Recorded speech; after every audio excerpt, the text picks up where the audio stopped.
Hello hi friends, मैं आपका friend विजय अपने YouTube channel IT technical power study पर आपका हार्दिक स्वागत हूँ।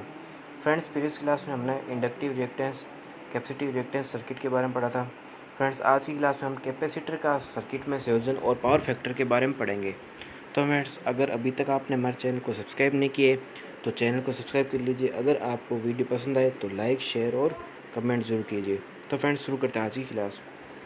संधारित्र का परिपथ में संयोजन फ्रेंड्स दो तरीके से किया था। जैसे हमने परिपथ में हम जैसे रजिस्टेंस का सर्किट में संयोजन पढ़ते हैं, उसके अलावा इंडक्टर का सर्किट में संयोजन पढ़ते हैं, वैसे ही संधारित्र का भी परिपथ में संयोजन देखा जाता है। ठीक है, इसका भी संयोजन परिपथ में दो तरीके से होता है। कौन कौन से क्रम होता है?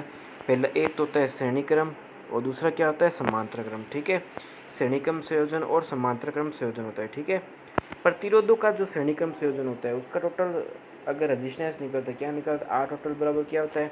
R1 + R2 + R3 के बराबर होता है। अगर मैं बात करूँ कैपेसिटर के समांतर श्रेणी क्रम की, ठीक है, तो कैपेसिटर में क्या होता है कि 1/CT क्या होता है?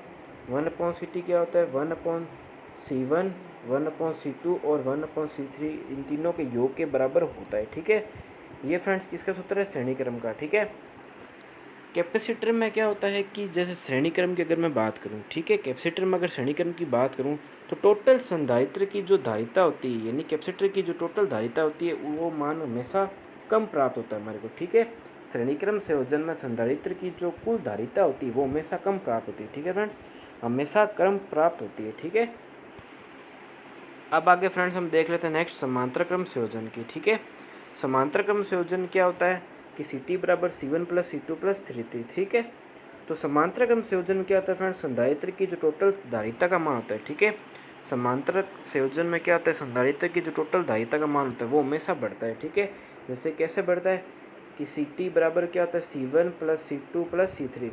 अगर फ्रेंड्स इंडक्टर की बात होती है तो इंडक्टर में क्या होता है? यहाँ पर इंडक्टर में और रजिस्टर में हम क्या पढ़ते हैं कि 1/R टोटल क्या होता है? 1/R1 + 1/R2 + 1/R3। तो ये रजिस्टेंस का ऐसा सूत्र होता है। उसके अलावा इंडक्टर का ऐसा सूत्र होता है, उसमें भी समांतर क्रम संयोजन का ये 1/R टोटल होता है।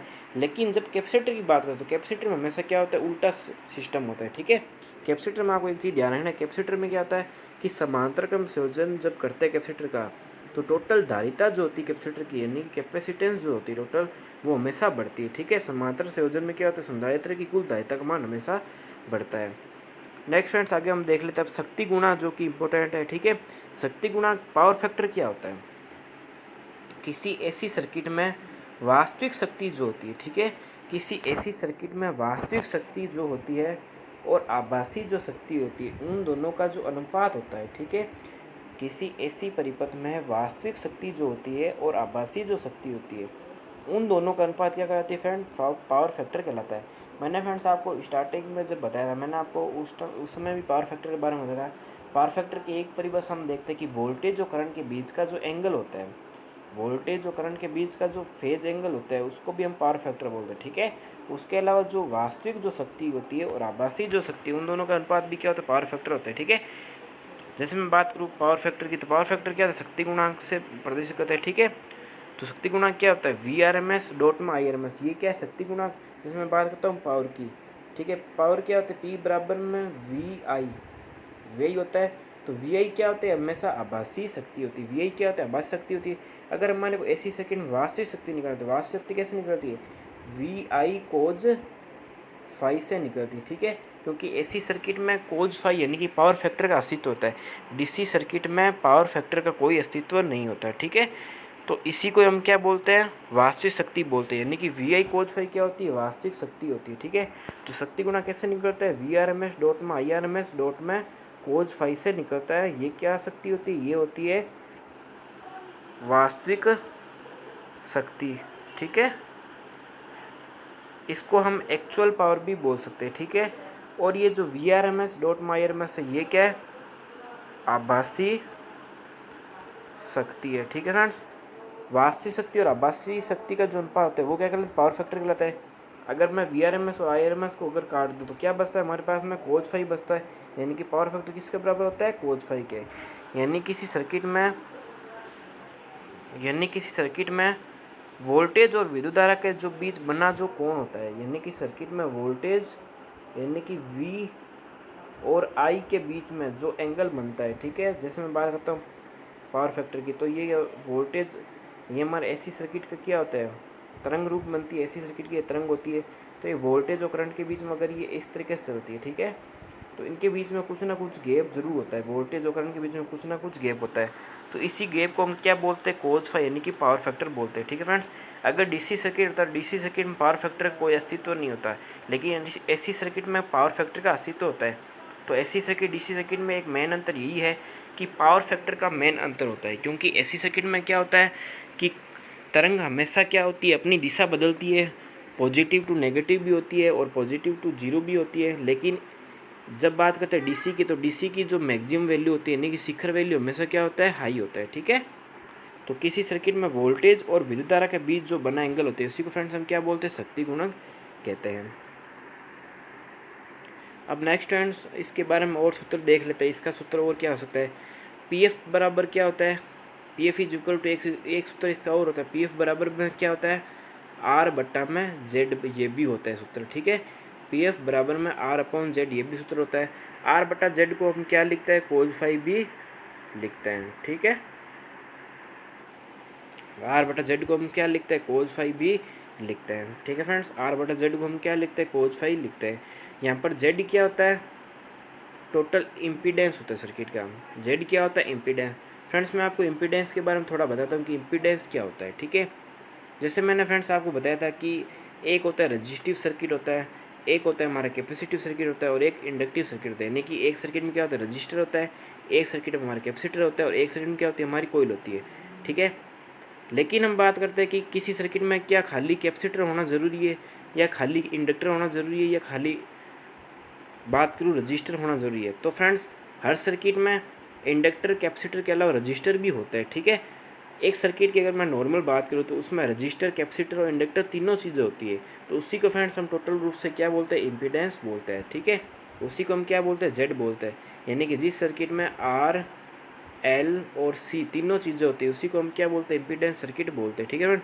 कल की क्लास में फ्रेंड्स मैं आपको आरएलसी सर्किट के बारे में बताऊंगा डिटेल से कि आरएलसी सर्किट कैसे बनता है, ठीक है, और इससे रिलेटेड क्वेश्चन वगैरह कैसे बनता है उनके बारे में बताऊंगा, ठीक है फ्रेंड्स। तो आज हम यहाँ पर इम्पीडेंस की बात करते हैं। इम्पीडेंस कौन सा सर्किट होता है, जिस सर्किट में इंडक्टर, कैपेसिटर और रजिस्टर तीनों होते हैं, उस सर्किट को हम क्या बोलते हैं, इम्पीडेंस सर्किट बोलते हैं। बात कर लेते हैं फ्रेंड्स पावर फैक्टर की वैल्यू की।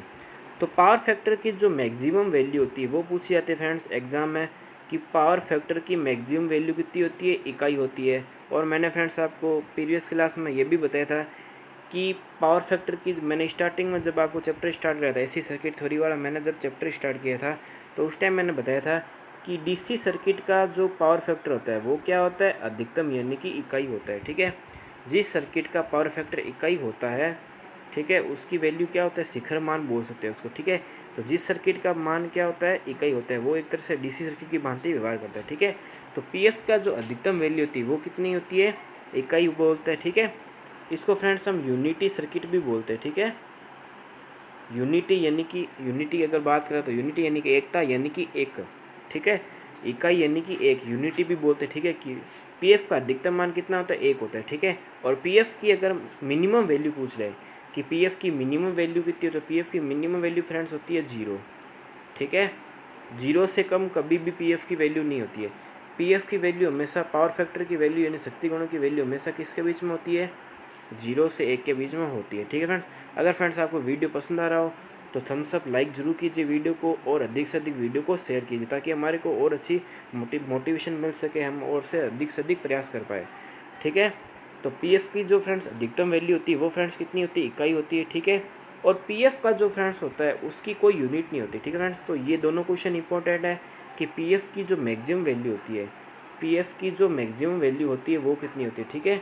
कि पीएफ की अधिकतम वैल्यू कितनी होती है, इकाई होती है। तो फ्रेंड्स यही क्वेश्चन इंपॉर्टेंट है, ठीक है, कि पीएफ का अधिकतम वैल्यू कितनी होती है, 1। अगर मिनिमम वैल्यू हमारे से पूछ ले कि मिनिमम वैल्यू कितनी होती है, तो कितनी होती है, 0 होती है, ठीक है। 0 से 1 के बीच में जो मान होता है वो कितना होता है, पावर फैक्टर की वैल्यू होती है, ठीक है। पावर फैक्टर की जो वैल्यू होती है वो किसके बीच में होती है, 0 से 1 के बीच में होती है पावर फैक्टर की वैल्यू, ठीक है।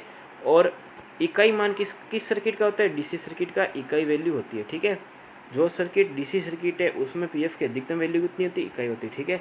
और एसी सर्किट में जो पीएफ की वैल्यू होती है वो कितनी होती है, 0 से 1 के मध्य होती है, ठीक है। 0 से 1 के बीच में कितनी वैल्यू हो सकती है, ठीक है, 0.2, 0.4, 0.6। और इसकी कोई तरह की यूनिट नहीं होती। क्यों नहीं होती, क्योंकि ये दो राशियों का अनुपात है। कौन कौन सी, आर बट्टे में जेड। आर बटा जेड यानी कि आर क्या होता है, प्रतिरोध, प्योर रूप से प्रतिरोधी सर्किट, और जेड जिसमें आर, एल और सी तीनों होते हैं, ठीक है। जेड यानी कि आर एल सी यानी कि इम्पीडेंसी सर्किट, इम्पीडेंस सर्किट यानी कि यानी इसको फ्रेंड्स इम्पीडेंस को हम प्रतिबाधा भी बोलते हैं, ठीक है। इम्पीडेंस को हम फ्रेंड्स प्रतिबाधा भी बोलते हैं।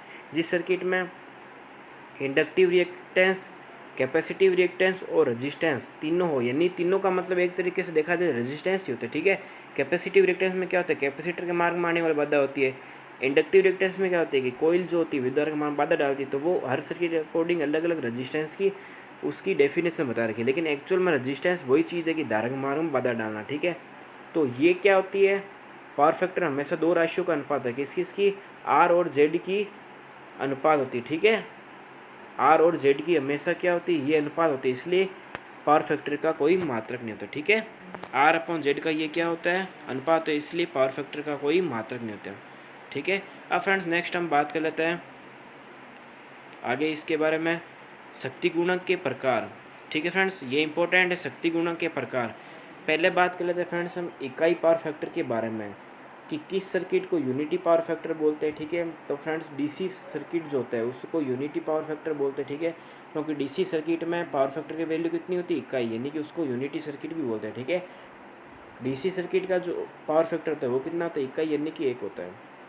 अब बात कर लेते हैं यूनिटी यानी कि इकाई पावर फैक्टर वाले सर्किट के बारे में और ज़्यादा जान लेते हैं। इकाई पावर फैक्टर वाले जो सर्किट होते हैं उसके बारे में और ज़्यादा हम देख लेते हैं, ठीक है। इस सर्किट में क्या होता है, एक्सेल जो होता है, इस सर्किट में एक्सेल जो होता है एक्सी के बराबर होता है। यानी कहने का मतलब ये है कि इंडक्टिव रिएक्टेंस जो है, ठीक है, इंडक्टिव जो रिएक्टेंस है वो कैपेसिटिव रिएक्टेंस के बराबर होता है, ठीक है।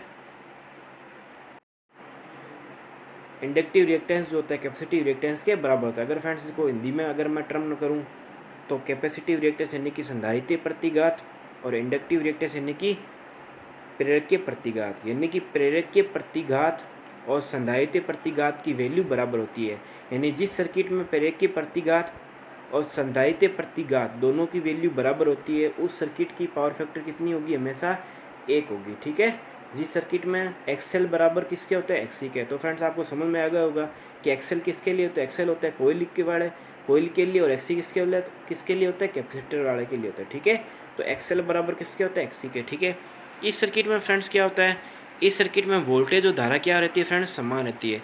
इस सर्किट में वोल्टेज और धारा समान रहती है, इसको फ्रेंड्स हम क्या बोलते हैं, इन फेज भी बोलते हैं, ठीक है। जिस सर्किट में वोल्टेज और धारा क्या रहती है, समान फेज में रहती है, उसको फ्रेंड्स हम इन फेज राशि भी बोलते हैं, ठीक है।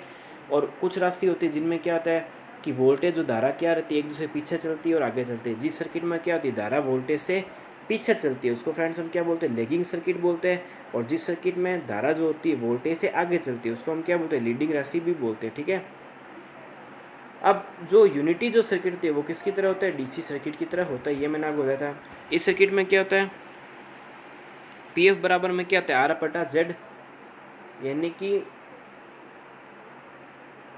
जेड किसके बराबर होगा, इसमें आर के, ठीक है। जेड बराबर किसको क्या होगा, आर के, क्योंकि इस सर्किट में क्या एक्सेल किसके बराबर होता है, एक्सी के।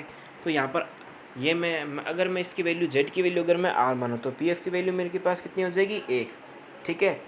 तो इस सर्किट की पावर फैक्टर वैल्यू कितनी होगी, 1 होगी।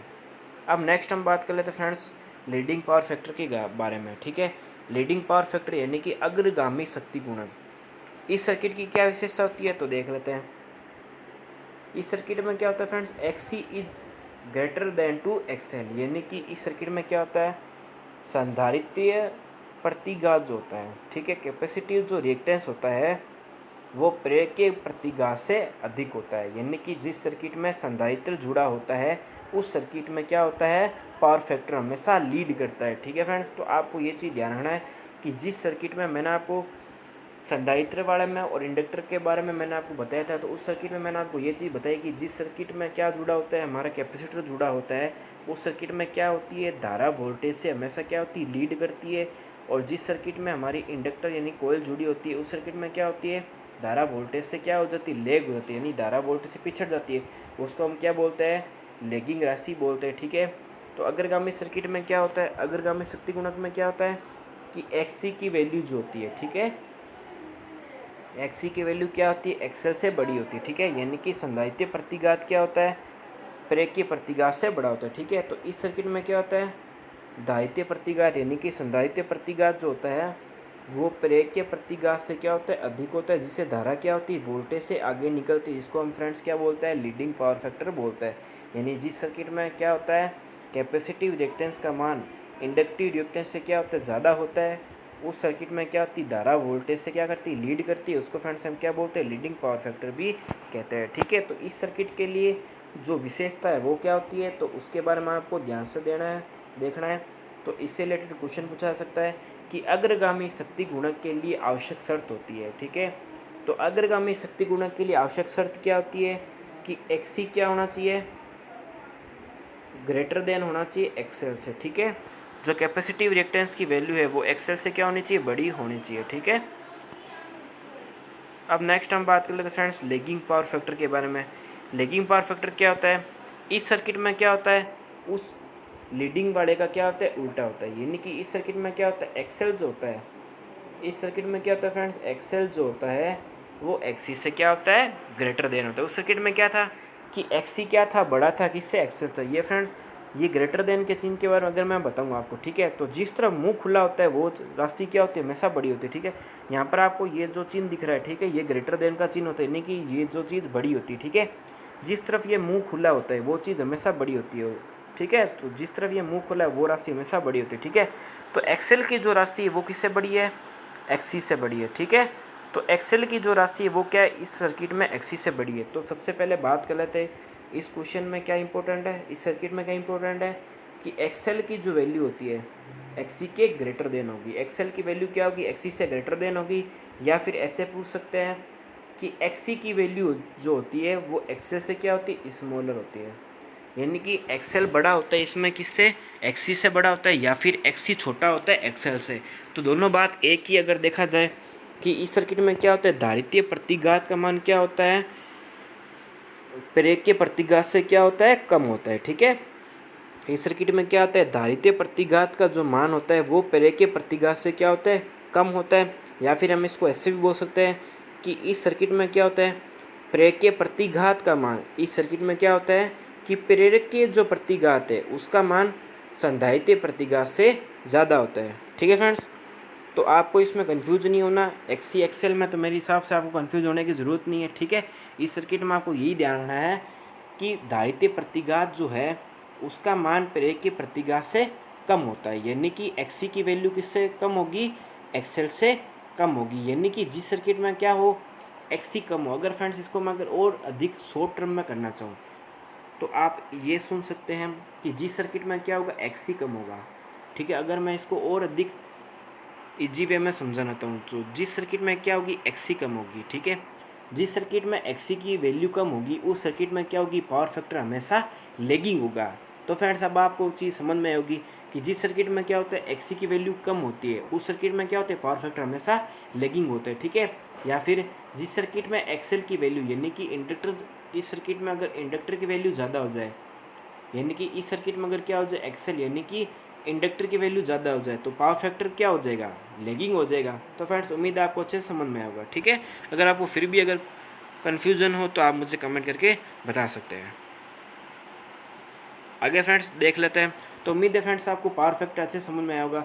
हमने 3 तरह के पावर फैक्टर की बात करी थी। कौन कौन सी बात की थी हमने, एक तो की थी हमने लीडिंग पावर फैक्टर, एक की थी लेगिंग पावर फैक्टर, और एक की थी हमने बात यूनिटी की। ठीक है। तो पावर फैक्टर के 3 सर्किट होते हैं, कौन कौन से, leading power factor, lagging power factor और यूनिटी पावर फैक्टर। यूनिटी में क्या होता है, पावर फैक्टर की वैल्यू अधिकतम कितनी होती है, 1 होती है। लेगिंग में क्या होता है, लेगिंग सर्किट में क्या होती है कि एक्सी की वैल्यू क्या हो जाती है, कम हो जाती है, ठीक है। और एक्सेल की वैल्यू क्या हो जाती है, बढ़ जाती है, ठीक है। एक्सी की वैल्यू क्या हो जाती है, एक्सेल से कम हो जाती है, ठीक है। एक्सी की वैल्यू क्या होती है, एक्सेल से कम हो जाती है, ठीक है। और लीडिंग सर्किट में क्या होता है, लीडिंग सर्किट में जो होता है एक्सी की वैल्यू क्या हो जाती है, हाई हो जाती है एक्सेल की तुलना में, ठीक है फ्रेंड्स। तो उम्मीद है आपको पावर फैक्टर अच्छे से समझ में आया होगा, ठीक है। अब हम बात कर लेते हैं नेक्स्ट कि पावर फैक्टर बढ़ाना क्यों ज़रूरी है, ठीक है। पावर फैक्टर में वृद्धि क्यों करनी चाहिए, ठीक है फ्रेंड्स। अगर मैं फ्रेंड्स बात करूँ पावर फैक्टर बढ़ाना क्यों ज़रूरी होता है, तो फ्रेंड्स यहाँ पर मैंने बता रखा कि पावर फैक्टर में वृद्धि करना कैसे वृद्धि कर सकते हैं। तो उससे पहले मैं आपको फ्रेंड्स बताता हूँ कि पावर फैक्टर हमारे को बढ़ाना क्यों ज़रूरी होता है। अगर पावर फैक्टर किसी सर्किट का कम है तो उससे हमारे को क्या लॉस होगा। तो फ्रेंड्स मैं आपको बताना चाहता हूँ कि जिस सर्किट में क्या होता है पावर फैक्टर कम होता है, ठीक है, तो उसमें जो शक्ति दर्शाई जाती है, यानी कि हमारा जो एनर्जी मीटर जो शक्ति हमारी लोड करता है, उससे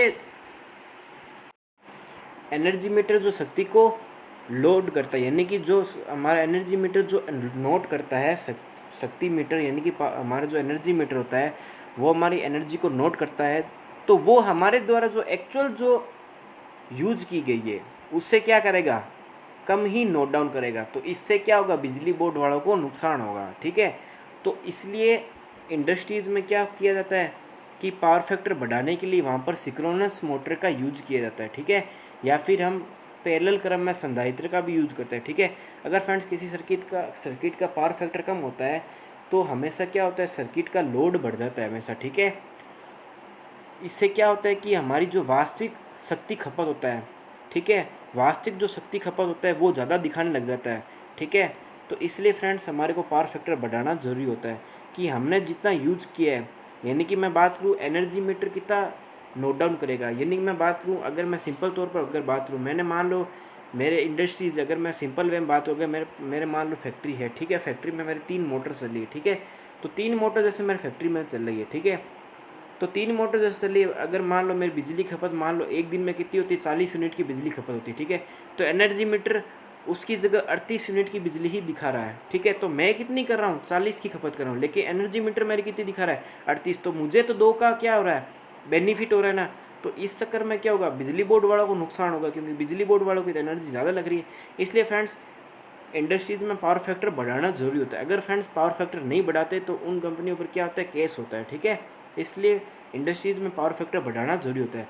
अब फ्रेंड्स मैं बात करूँ कि हमेशा अगर हम किसी का नुकसान करते हैं तो हमारे को भी नुकसान होगा। हमारे को इससे क्या नुकसान होगा कि हमने अगर शक्ति खपत कर तो ली, लेकिन क्या होगा कि इस पावर फैक्टर के बढ़ने से क्या होगा, आई स्क्वायर जो आर जो वैल्यू होती है, यानी कि ताम्र शक्ति का मान हमेशा फ्रेंड्स बढ़ता है।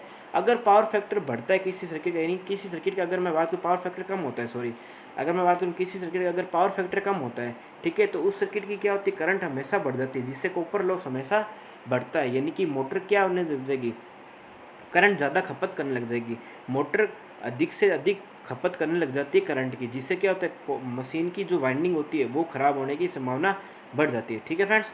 इसलिए पावर फैक्टर कम होने से हमारे को नुकसान ही होता है, ठीक है। ओवरऑल अगर देखा जाए तो पावर फैक्टर कम होने से हमारे को नुकसान ही होता है।